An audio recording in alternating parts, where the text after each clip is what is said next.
So, Anna, thanks so much for sitting down with us. So I guess this is a long, sordid story. Let's kind of start at the beginning. How did this come about? So, as you know, right now I'm running for Florida's 13th congressional district. I ran in this seat last cycle, and I was the primary nominee.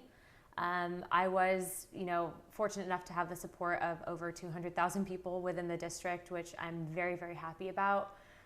But again, for this seat, it's re-announced, so we don't know what the lines are going to look like. So back in May, I actually ended up re-announcing my candidacy. And I would say maybe shortly thereafter, I started receiving some kind of comments from people within activist circles in Pinellas County that are involved within the GOP movement, that there was this William Braddock character who was making really, really nasty and really aggressive comments about me. And then a couple of people said, he's talking about wanting to run against you, which I try not to let it bother me. But as time progressed, I started getting concerned because it's one thing to, say you're going to run against someone. Obviously, in politics, people can get nasty. But in my experience, and we'll get into that in a second, there's a huge difference between someone that's making, these aggressive and violent comments versus someone that's just saying, I'm interested in politics, I'm going to be running. So I started getting concerned. Other people were telling you Yes. this guy is making comments about you. Yes, and at that point in time, again, I tried not to let it get to me, but I started getting concerned. And I started getting concerned because, again, those comments were aggressive, they were really nasty. And for me, kind of with my background and my experience, I've gone through a lot and I've been able to identify when people are being threatening and not, and I take all of that very seriously. I was involved in an armed robbery at 9 years old. I survived it. By the time I was in high school, I'd actually been near a fatal gang shooting on my high school campus. I had a cousin that was murdered, and then by the time I was actually a young adult after I joined the military, I had a home invasion. So this is something that I take extremely seriously. So I was keeping an eye on it. And I remember telling my husband, hey, just so you know, there's this guy, and, it was making me uncomfortable. It wasn't, though, until about midnight, right after, I think 2 days before I filed the police report It was midnight on the day that I filed the police report that I actually got a phone call from Aaron, and Aaron said, you need to call the cops. This William Braddock character is going to murder you. So let's back up there. You had already filed a police report before the phone call? No. Okay. I got the phone call, and then right after that is when I called the cops. Okay.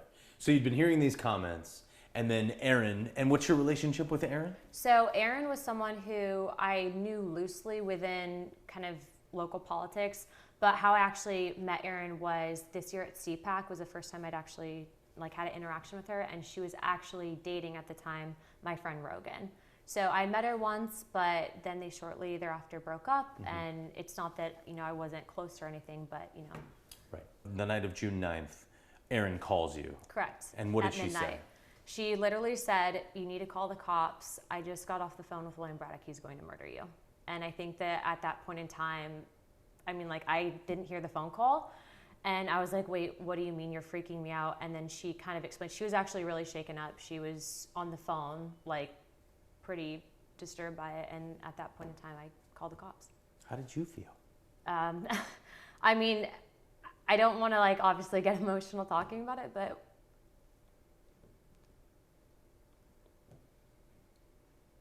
it's horrifying. How are you supposed to feel about something like that? Over politics. For whatever motivation. Sorry. It's okay. Take your time.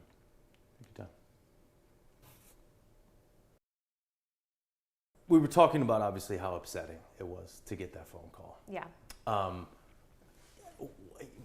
What would you? Did you have any interaction or relationship with William Braddock? Why would he feel that way about you so strongly? No, and that's what was really disturbing is that I had never had any interaction with him prior.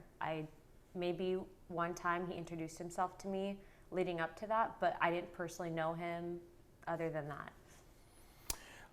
So this obviously caused you a lot of concern, and you immediately did what?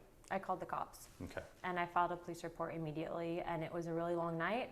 I was probably with law enforcement officers to maybe 3 or 4 o'clock in the morning because I had to explain step by step everything about interactions, how I heard about him, and basically hand over evidence.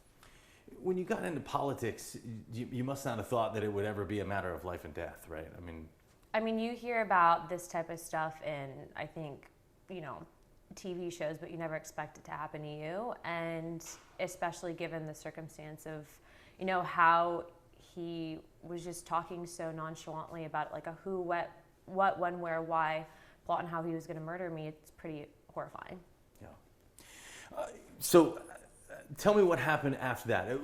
Somehow Amanda Mackey, one of your former opponents, and I guess a current opponent now, and another man named Matt Tito became involved. How did that happen? Yes, that was actually per statements made by William Braddock, and actually on the phone call that, all of these things that were written in the actual police report, and then also to the filing for the protective order, were something that I had to outline because of the fact of what Braddock had stated specifically in the phone call and in various text messages to other people.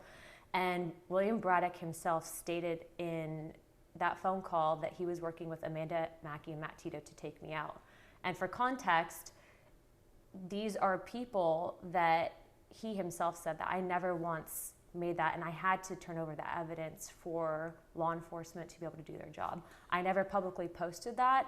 I never publicly went to the press to say that. That is something, and those statements were made by William Braddock himself and also posted online by William Braddock. And so let's clarify that. So the involvement of Mackey and Tito into any possibility of being alleged to have some sort of animus against you is coming solely from Braddock, not from other sources with direct information. Solely from Braddock, correct. Those were statements made by Braddock, and actually he's made also, even after all of this has happened, after I think the first court hearing, he I think spoke to WFLA 8, and to the reporter, he told the reporter that he speaks with them once a week.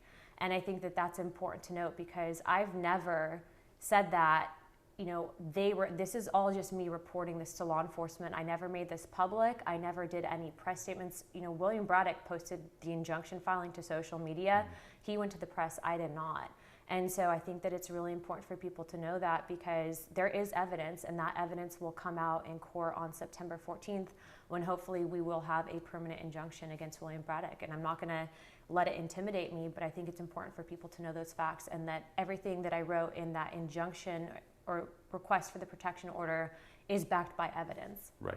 And again, that evidence is coming from Braddock. Correct. So there's not, it's these questioning or these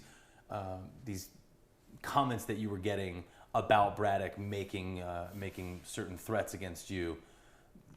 All of the Mackey and Tito involvement comes through him. There's nothing coming elsewhere. Comes through him, correct. Okay. And he made these comments to not just Aaron, but also multiple people from within the community. And he did talk to me, and that was me. I did that interview with him, and we talked, and he stood in front of me and said, "Sorry, oh no, the door's open," and said that it wasn't him, and that wouldn't commit to him it being him on the tape. Did that frustrate you when you saw that? I don't know how you could. I don't know how you could say something like that and then also speak to multiple people and then turn around and lie about it. Mackey says that her attorney has apparently reached out to your attorney demanding all the evidence showing how she was involved, and if not, then retract and apologize her involvement. They said that your counsel has never responded. Mackey says that you've effectively dragged her through the mud here. Can you address those comments? Yes, actually, our attorneys did respond, and they know that that entire thing is completely false. It's interesting for context to note that Mackey and Tito both are talking about running for Florida 13. And I find it very interesting that instead of condemning what Braddock has said and done about them, I've never said that. In fact, I've never come out into the press to make any of those statements, that they're refusing to do that. And I find it interesting because from Braddock's own statements, he was talking to them weekly and he was meeting with them. And so for me, he's saying that they're cozy. Why is it that they're going to protect him? And I believe that they are not choosing to condemn him because they know exactly about the fact that they had coordination with him. Whether or not it was about me and whether to what extent it might have been, I can't say, but I also can't hand over evidence from an ongoing investigation. And again, I've never gone and publicly made statements to say. I'm just simply saying what William Braddock said himself, and that's all backed by evidence. In other words, you're saying, why are they mad at you for things that Braddock said? We're talking about someone that's like literally talking about murdering me. Who, what, when, where, why, how he's going to do it. And yet I'm the person that is the bad guy here. I can tell you that hands down, if this happened to someone that I was running against, I would absolutely say I have no involvement, and I hope that that person is okay. That's, I think, any normal person's response. Why is it that they haven't done that? And I do believe that at a certain point, if they did have any contact with him, that they are more concerned about that contact than actually coming forward saying like, hey, look, this is not right. This should not be happening. And we do have proof of that correspondence as well, that we did send a letter back to her attorneys. Are you upset that the state attorney is not going to pursue charges here against Braddock? Well, I don't agree with his decision, but ultimately that's, something that the laws give to him to decide. However, I will say that there's an ongoing federal investigation that's involving the DOJ and the FBI, and I think that all of those facts and all of the evidence will come out at the appropriate time, and we have to go from there. I'm doing everything I can to completely comply with investigators and hand over whatever evidence I have. So that was my next question, is how is that affecting the federal case? Have they told you whether or not they are considering filing charges? They are. They're taking it very seriously because you have multiple aspects of this now. I think you have, a harassment angle. You have obviously a murder threat, which I think is important. This is not just, people like to say it's just a threat to kill you. No, it's a murder threat, and I take this very seriously. I mean, think about where I came from. Think about how I can identify. This is absolutely horrifying. And ultimately the investigators and the prosecutors, of which I've spoken to all of them, they're also taking this seriously. And so I think that that's going to be important for people to say, hey, pay attention to the evidence. Most of what I'm telling you about now is going to be available for people to see themselves in court in September. And I think that it's very dangerous for people to make assumptions and listen to the rumor mill when in actuality, they have no idea what's going on internally. They have no idea about what we see. There's text messages as well. And so I just hope... From Braddock. And I think that it's going to be important for people to focus on that and just honestly, follow what the investigation is saying. Can you characterize them in any way? I don't think I can fully get into them, but what I can tell you is that the DOJ and the FBI and the federal investigation is being taken very seriously. Let's talk about the race. Well, first of all, I mean, just looking at the exhaustion in your face right there, we're still a year and a half away from Election Day. And all this has already happened. You have the stomach to stay in this for this race? Yeah, I can say that honestly, as crazy as this is, I've probably been through some crazier stuff. And, people...